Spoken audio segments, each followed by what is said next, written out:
needed. So the Torah portion of this week includes the last of the plagues, the last three. And then it talks about the actual exodus from Egypt. And we learn some of the laws that are relevant for Pesach. Of course, there is the Korban Pesach itself, which that year was brought in a very unique way. They tied the sheep or the lamb to a bedpost for 4 days, and only then did they sacrifice it. That particular law wasn't necessary every year. Every following year, they just could buy it and sacrifice it. But in any case, of course, we also learn about the Pesach laws that are still relevant today. We must get rid of all the chametz. We must not eat chametz. We must eat matzah, certainly on the Seder nights. And of course, the children are supposed to ask, and we are supposed to answer. So we'll speak a little bit about a story, or maybe a lot of it about a story that happened with the 5th Lubavitcher Rebbe and was told over by his son, the 6th Lubavitcher Rebbe, whose yahrzeit is going to be this Shabbos. This Shabbos is Yud Shvat, the 10th of Shvat. And in 1950, 74 years ago, the previous Lubavitcher Rebbe passed away on Shabbos morning on the 10th of Shvat.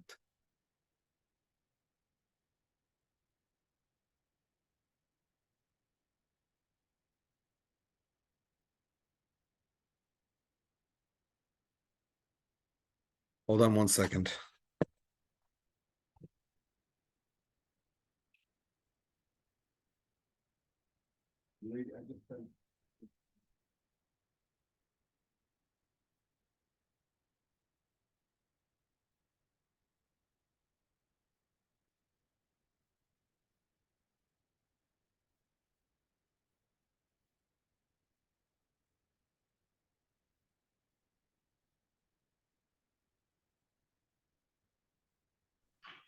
Hello, everybody. Bruce, Mordechai, Avram, Ann, and Shlomo. Hello, David. Hello, everyone. Hey, Bruce, how you doing? I'm hanging in there. That's all I could do. Okay, that's the way to go.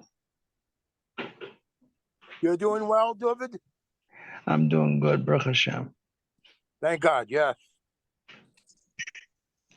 I'm getting over my stroke. Look, slowly but surely you will. Yeah, and stop calling me Shirley. Ha, ha, ha, ha. What's this? 3, Naked Gun 3.5? That's right. There's a few of them. Airplane. Airplane, that's the one, yes. Yeah, Seam Stars. Leslie Nielsen. That's it. Okay, quiet down. Okay, sorry about that. Just had to take care of a situation. Return to meeting. What's going on here? Return to meeting. Yes, here we are. Okay. Bruce is here. Yehuda is here. And we continue. Okay, so the previous Rebbe's yahrzeit is on the 10th of Shvat, a very significant day in Lubavitch tradition. Also the day that his son-in-law became the next Rebbe, accepted upon himself to be the leader of the Chabad movement 1 year later in an official capacity. So it's a good day to talk about Rebbes and their uniqueness and all that sort of thing. And we'll focus a little bit on a story that happened with the previous Rebbe's father. As I mentioned, he was known as the Rebbe Rashab, Rebbe Sholem Ber. But first, let's study the verses in the Chumash and the Parsha that are relevant to this story. Here we go. Exodus 12:19. Shivas Yomim So'or lo yimotze bevatechem. Ki kol oichel machmetzes v'nichersa hanefesh hahi me'adas Yisrael bager uve'ezra ha'aretz. No leaven shall be found in your houses for 7 days. For whoever eats what is leavened, that person, whether a stranger or a citizen of the country, shall be cut off from the community of Israel. So in addition to the prohibition of eating chametz, it says it shall not be found in your house. So'or is technically yeast or sourdough. But the next verse includes all chametz, all leavened products. As it says in the next chapter, matzes ye'ochel, eis shivas hayamim, you shall eat matzah for 7 days. Welcome, Naomi and Ezra. Hello, Rabbi. hello. No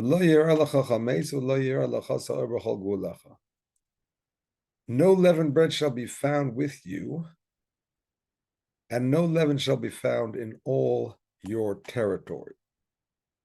So besides the prohibition for eating chametz, there is, a prohibition also for owning chametz. It's forbidden by Torah law to own chametz for all 7 days. Now, what is the correct way to not transgress on this prohibition of owning chametz? Well, of course, there are several options. Option number 1 is to eat it up. Simple enough. Finish it all off. Option number 2 is to destroy it. And that's another verse that says, Tashbisu se'or mibatechem, destroy the chametz from your house. How might you destroy chametz?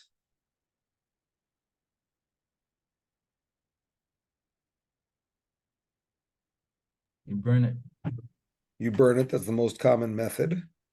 flush it down the toilet. Exactly. That's the flushing down the toilet method is another option. We do that when Erev Pesach comes on Shabbos. Can't really burn anything on Shabbos, obviously. Put it in your neighbor's trash can. Oh, As long as he's not Jewish.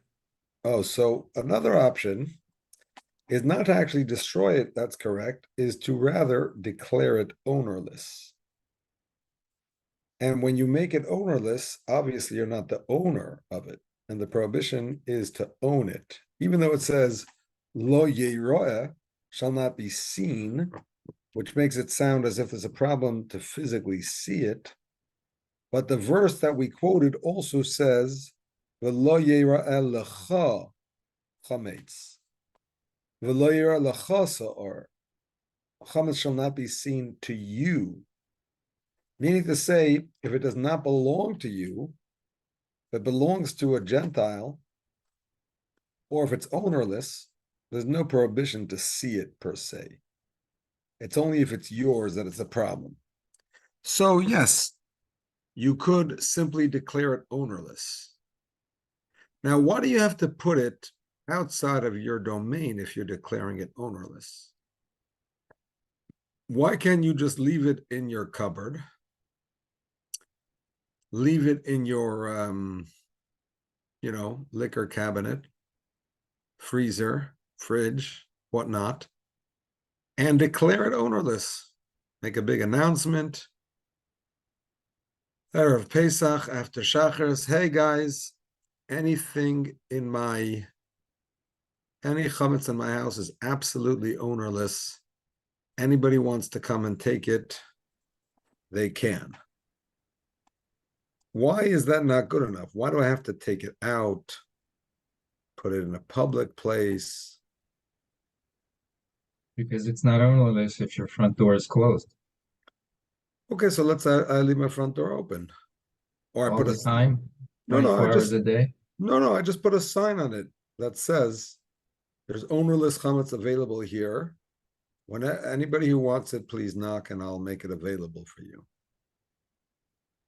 I mean, you don't want to leave it open to the thieves, but you make a sign that clarifies that if it's chametz they want, they can have it. But Rabbi, Yes. what if you put all your chametz in a box, taped up, and put a note on? Do not touch after Pesach, and you say this is ownerless right now, even though it's still in your house. You cannot get to it. Exactly. That's my question. Why can't you do that? I mean, you put all the rabbis out of business because the rabbis, they get a cut when you sell the chametz through them. Yes, but then you get it back. You buy it back. Yes, you do buy it back. But I'm asking, why do you have to go through that process of selling it and buying it? Why can't you just say it's ownerless, finished? I don't know, because I do know in my temple, my rabbi, that time, he has everything locked up and you cannot get into it. And it tells you, there's a sign there. This is chametz. You cannot touch this stuff until after Pesach. Right, but besides all of that, besides taping it, and besides the sign, he also tracks himself a nice, friendly Gentile, and he makes a document. And in that document, it's a sale, a contractual sale of the chametz, so that the chametz actually belongs to a non-Jew. And after Pesach, he buys it back. So I'll tell you why we do that and why we don't just declare it ownerless. There are two reasons that are given. Reason number one is,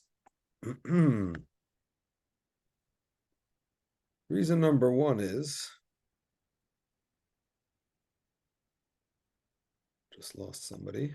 Dr. Liebman is here. Yes. There we are. Reason number one is that if a person were allowed to keep the chametz in their house, there's a fear, talking about their own chametz in their own house, still not belonging to them, but simply declared ownerless. There's a fear that the person might forget and eat it. Because he's used to eating chametz throughout the year, obviously.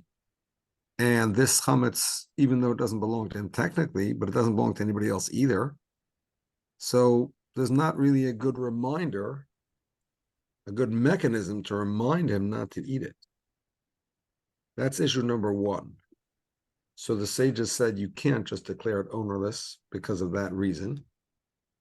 And reason number two is that there's a fear that if a person is allowed to just say that the chametz is ownerless, but leave it in their house, there's a fear that the person is really not sincere, doesn't really mean it. He really wants to keep it. And if somebody would show up to his house in the middle of Pesach and say, hey, that bottle of scotch that is, 12 years, 14 years, 18 years, I don't know how old the scotch gets nowadays, whatever it is. Hey, I heard that it's ownerless. I saw a sign on your front door that all of your chametz is ownerless. So hand it over. The owner might say, well, it's kind of ownerless, but maybe not so much. I didn't really mean it. Well, that means that it wasn't really ownerless. It was just lip service. And therefore, he will have transgressed the whole time because he didn't really mean it when he said it was ownerless.